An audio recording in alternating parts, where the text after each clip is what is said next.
Hello दोस्तों, मैं हूं धीरज गोस्वामी और स्वागत है आपका हिंदी व्याकरण के इस अध्याय में। आज हम लोग पढ़ेंगे अध्याय 12 से अव्यय। जिन शब्दों के रूप में लिंग, वचन और काल के प्रभाव के कारण कोई भी विकार या परिवर्तन नहीं होता, वे अव्यय या अविकारी शब्द कहलाते हैं। अव्यय के मुख्यतः चार भेद होते हैं। पहला, क्रिया विशेषण।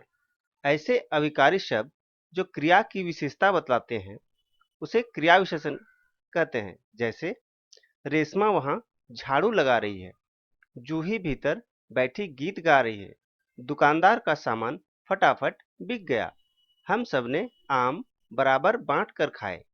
उपयुक्त वाक्यों में वहां, भीतर, फटाफट व बराबर शब्द क्रिया विशेषण है, क्योंकि ये क्रिया की विशेषता बता रहे हैं। क्रिया विशेषण के भेद। तो क्रिया विशेषण के निम्नलिखित चार भेद होते हैं। पहला, रीतिवाचक क्रिया विशेषण।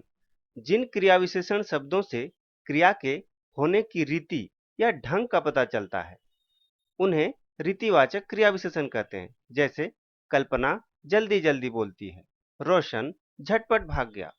यहाँ जल्दी जल्दी और झटपट रीतिवाचक क्रिया विशेषण है। दूसरा, कालवाचक क्रिया विशेषण। जिन क्रिया विशेषण शब्दों से क्रिया के होने के समय का पता चलता है उन्हें कालवाचक क्रिया विशेषण कहते हैं। जैसे ईशान नानी के घर कभी कभी जाता था, संगीता पहाड़ी पर बार बार जा रही है। यहाँ कभी कभी और बार बार कालवाचक क्रिया विशेषण है। तीसरा, स्थानवाचक क्रिया विशेषण। जिन क्रिया विशेषण शब्दों से क्रिया के होने का स्थान पता चलता है उन्हें स्थानवाचक क्रिया विशेषण कहते हैं। जैसे तोता पास आकर बैठ गया, सारिका दाईं ओर रहती है। यहाँ पास तथा दाईं ओर स्थानवाचक क्रिया विशेषण है। चौथा, परिमाणवाचक क्रिया विशेषण। जिन क्रिया विशेषण शब्दों से क्रिया के परिमाण या मात्रा का पता चलता है उन्हें परिमाणवाचक क्रिया विशेषण कहते हैं। जैसे कम बोलो, काम अधिक करो, मोहित ने खाना जरा सा खाया। यहाँ कम, अधिक और जरा सा परिमाणवाचक क्रिया विशेषण है। ये शब्द बोलो, काम करो और खाया क्रियाओं के परिमाण का बोध कराते हैं। मुख्य क्रिया विशेषण शब्द। रीतिवाचक, एकाएक, अचानक, यथासंभव, के कारण, अवश्य, स्वयं, तेज, शीघ्र, धीरे धीरे आदि है।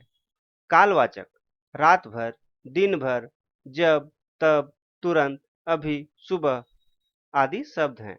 स्थानवाचक में इधर, उधर, यहाँ, वहाँ, उस ओर, इस ओर, आसपास, दाएं बाएं आदि आते हैं। परिमाणवाचक में ज्यादा, थोड़ी सी, उतना, जितना, बराबर, अधिक, थोड़ा थोड़ा, काफी, अत्यंत आदि आते हैं।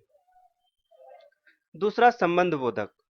संज्ञा या सर्वनाम के शब्दों के साथ आकर उनका वाक्य के अन्य शब्दों, संज्ञा या सर्वनाम से संबंध बताने वाले शब्द संबंध बोधक कहलाते हैं। जैसे साबुन के साथ एक पेंसिल मुफ्त मिलेगी, छत पर बंदर बैठा है, चोर के पीछे लोग भाग रहे हैं।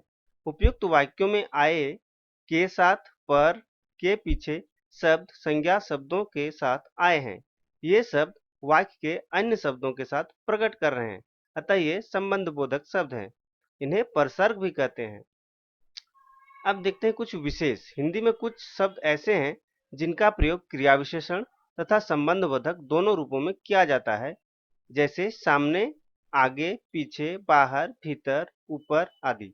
जब ये शब्द किसी क्रिया की विशेषता बताते हैं तो क्रिया विशेषण कहलाते हैं, किंतु जब ये दो संज्ञा या सर्वनाम शब्दों के बीच संबंध का बोध कराते हैं तो इन्हें संबंध बोधक कहा जाता है। जैसे शब्द आगे क्रिया विशेषण के रूप में मोहित आगे चल रहा है, और संबंध बोधक के रूप में मोहित चाचा के आगे चल रहा है। नीचे, यीशु नीचे बैठा है, यीशु चारपाई के नीचे छिप गया। अब पीछे, मनोज पीछे आया है, मनोज दीवार के पीछे खड़ा है। सामने, जरा सामने देखो, गाड़ी के सामने से हट जाओ। ऊपर, गरिमा ऊपर सो रही है, गरिमा छत के ऊपर सो रही है। यहाँ, तुम यहाँ रहते हो, तुम अपने मामा जी के यहाँ रहते हो। संबंधबोधक अवयवों के साथ प्रायः के, की, से आदि शब्द जुड़े होते हैं। क्रिया विशेषण में ये शब्द नहीं जुड़ते। तीसरा, समुच्चयबोधक। जो शब्द दो शब्दों, वाक्यों या वाक्यांशों को जोड़ते हैं उन्हें समुच्चयबोधक कहते हैं। जैसे सोहन और अमित मित्र है, मोहन बहुत पढ़ा लेकिन अंक कम आए, तुम कहोगे तो दीदी मेला देखने चलेंगी। उपयुक्त वाक्यों में दो शब्दों को तथा, लेकिन और तो, दो वाक्यों को जोड़ने का काम कर रहे हैं। ये शब्द समुच्चयबोधक हैं। इन्हें योजक भी कहते हैं। समुच्चयबोधक के भेद। समुच्चयबोधक के निम्नलिखित दो भेद होते हैं। पहला, समानाधिकरण समुच्चयबोधक, दूसरा व्याधिकरण समुच्चयबोधक। इसमें समानता के आधार पर वाक्यांशों को जोड़ने वाले योजक आते हैं। जैसे सतीश और हिमांशु एक साथ स्कूल गए, मानसी विद्यालय पहुंच गई किंतु वंश अभी तक नहीं पहुंचा। अब देखते हैं व्याधिकरण समुच्चयबोधक। ये एक या एक से अधिक आश्रित उपवाक्यों को प्रधान वाक्य से जोड़ते हैं। जैसे आचार्य जी कहते हैं कि ईश्वर एक है, यद्यपि तुषार अभी बच्चा है तथापि बहुत चतुर है। विस्मयादिबोधक। जो शब्द मन के भावों विस्मय, आश्चर्य, शोक, घृणा, प्रशंसा, प्रसन्नता आदि को प्रकट करते हैं उन्हें विस्मयादिबोधक शब्द कहते हैं। जैसे वाह, मोर कितना सुंदर पक्षी है, छी कितनी दुर्गंध है, अरे तुम कब आए, शाबाश परीक्षा में क्या अंक पाए हैं, हाय स्वाइन फ्लू से कितने परिवार उजड़ गए। उपयुक्त वाक्यों में वाह, अरे, शाबाश, छी तथा हाय पद विभिन्न मनोभावों को व्यक्त कर रहे हैं। ये सभी विस्मयादिबोधक शब्द हैं। विस्मयादिबोधक की विशेषताएं। ये प्रायः वाक्य के प्रारंभ में आते हैं। दूसरा, इनके द्वारा भावों को तीव्रता प्रकट की जाती है। विस्मयादिबोधक भाव और शब्द। विस्मय या आश्चर्य, ओह, ओहो, क्या, अरे, हैं।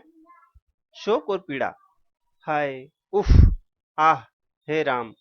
प्रशंसा और प्रोत्साहन, शाबाश, वाह, बहुत सुंदर। उत्साह और प्रसन्नता, वाह, आह, धन्य धन्य। क्रोध, अरे, चुप।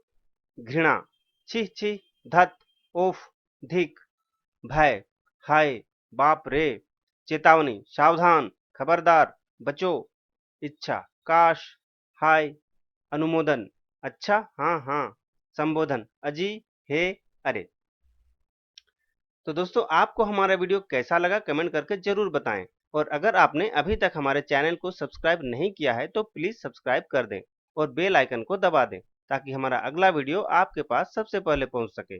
और जाते जाते लाइक और शेयर करना ना भूलें। Thank you.